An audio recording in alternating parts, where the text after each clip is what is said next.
আজকে এত অন্ধকার বুঝি না কি কারণে, মনে তো হয় বৃষ্টি আসবে।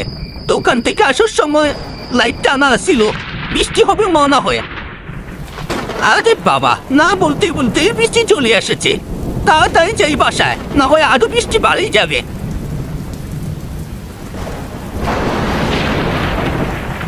এই কে তুই? হ্যাঁ, আমাকে পাওয়া যাবে কেন? কি তুই যা আমার সামনে থেকে।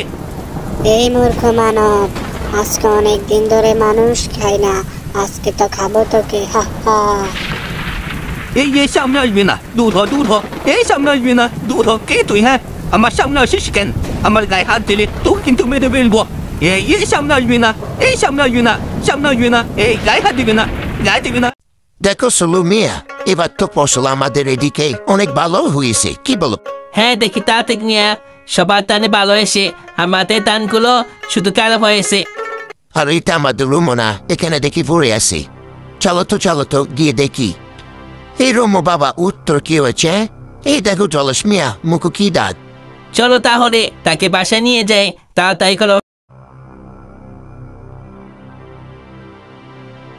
তো ডাক্তার বাবু, আমাদের রুমোর কি খবর বলেন আমাদের। Sasa Romo বেটার বেঁচে নেই, উনি তো গতকাল রাতে মারা গেছে। না, এটা আমি বিশ্বাস করি না। আমার স্বামী মারা যায় নাই, আমার স্বামী মারা যায় নাই।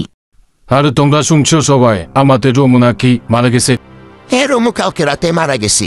রুমুকে কে ষড়যন্ত্র করে মেরে ফেলেছে। আমরা রুমুর লাশকে বাসায় নিয়েছি।